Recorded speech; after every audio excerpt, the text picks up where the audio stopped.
Elementary school. You know the little playground fights you used to have? Push, shove, someone falls, and then the teacher comes running because little Miss Tattletale over there told on you. Well, now, take that fight to a whole new level.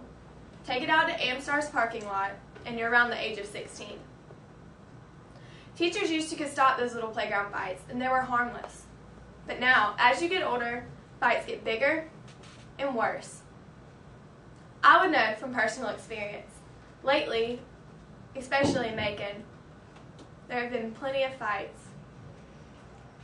Many of you already know about this, considering I'm not the only one that was there for the recent events. It's something everyone knows about. Most of you have been to a fight, and maybe even some of you have participated in one as well. Fighting is a rising problem in teenagers. Someone you love could get hurt. Someone you love could get in trouble. Someone you love could die. Yes, die.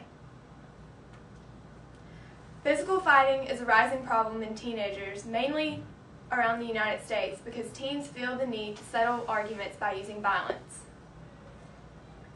Teenagers do not realize how dangerous fighting is, how illegal fighting is, and how fighting just doesn't solve anything. Now, of course, many of you guys in here are sitting here thinking, and maybe some of you, even you girls, well, I have to fight to be manly. I have to stick up for myself. I have to be the one that doesn't back down. I'll be a sissy if I back down. Well, many guys feel like they have to fight to be manly. They feel pressured to be manly. And according to Michael Kimmel, our society has taught men to either fight or be girly. Guys also feel as if they have to fight for something they love. An example, you're at a bar, sitting with your girlfriend. You are the age of 21. There's this open seat to the right of your girlfriend. This manly macho man walks in, sits by your girl, but he doesn't know that she's your girl yet. He looks over at her and says, "Hey cutie, can I buy you a drink?" Well, you're about to hit the roof now, aren't you? You're either planning on hitting him right there or taking it out to the parking lot. You feel as if you have to fight for something you love. Now, this might not be the case. It could be something someone said about your mom or your sister, or maybe even just a close friend. So why can't guys just be the bigger person and not fight? Guys should want to be the bigger person. They should want to be more responsible. Guys fight to feel macho. They want to feel like the big man on campus. Well, on an adolescent violence prevention page, it states the real definition of macho. So listen closely. The real definition of macho is he who is dignified, a protector, responsible, nurturing, spiritual, faithful, respectful, friendly, caring, sensitive, trustful, and someone who provides. Now think for a second. Does this sound like the characteristics of a person who would get into a fight? I didn't think so. I have 3 main reasons of why fighting is a bad idea. The first one is, it is very dangerous. Someone you love could get hurt. More people tend to jump in when it comes to fights. If one of your friends is getting hurt, of course you're going to jump in. That equals more brawls, which means more people injured and more people in major trouble. When you fight, you can get hit in the head, the stomach, the ribs, or anywhere else on your body, and this can cause internal bleeding. You might not even know you have internal bleeding, and you could die right there. They can't stop the internal bleeding right where you're fighting. You should die before you even know it, for all they know. Also, when you're fighting, if you get hit in the ribs, you might get a broken rib. Well, y'all are sitting here thinking, okay, a broken rib, it'll heal, no biggie. Well, what if that broken rib punctures your lung? You won't be breathing for much longer.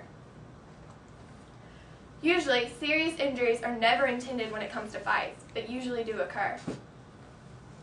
Someone you love could end up dead. An example. I found this on Google Pictures.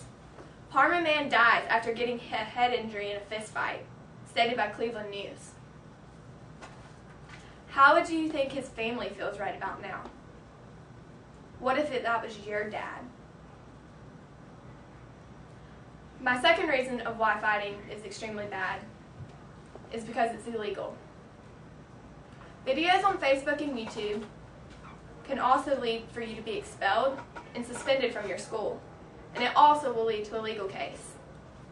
Either person in a fight can and will be charged with assault and battery, according to Williams, a private investigator for the state of Georgia. Now, who in here has ever fought, or who in here would like to ever fight? Raise your hand. All right, you sir, come here. Put your hands behind your back. You are now under arrest for assault and battery. It's a misdemeanor at this point. You have been charged with misdemeanor assault and battery because you have not used a weapon in a fight. A weapon can include anything from a rock to a stick to a knife or to a gun. Now, we'll take it a step farther. You did use a weapon. You have now been charged with felony battery, aka a garroted battery.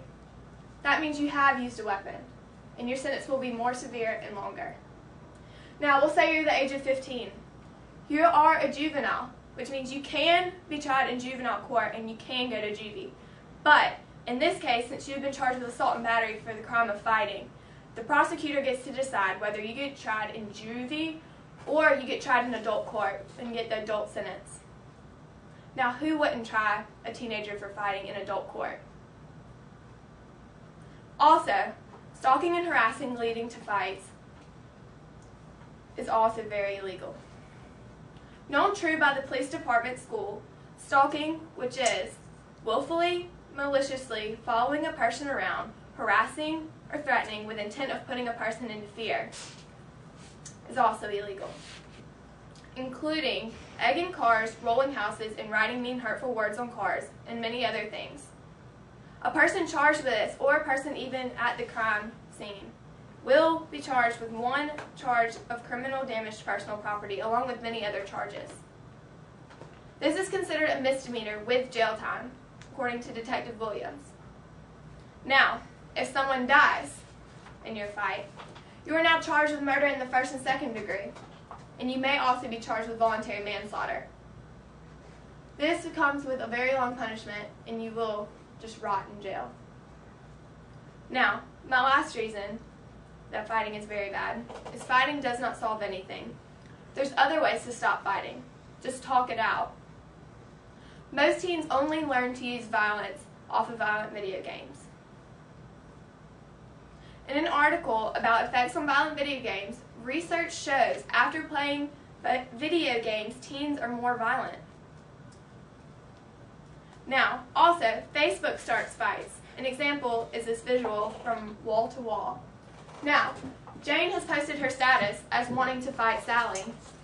Now, Sally is the defenseless, innocent criminal in this charged.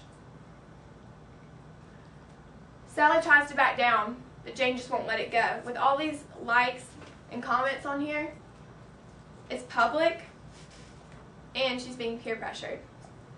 Bullying on Facebook can lead to fights, just as well as anything else.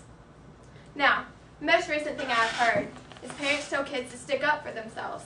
If he hits you, you better hit him back. Now, that's never a good idea. Now, teens might get a hothead after fighting and crave more. Well, those are my 3 reasons why I think fighting is a really bad idea. So maybe you've changed your opinion in these cases. Physical fighting is a rising problem with teens. It is dangerous, it is illegal, and it does not solve anything. So what can we do? Go talk to a parent. Go talk to a teacher. Go talk to a friend if you don't feel comfortable about either. And just don't give in. So now tell me this. Is it worth it? Is getting into a physical fight really worth what you have just learned about? It's your choice.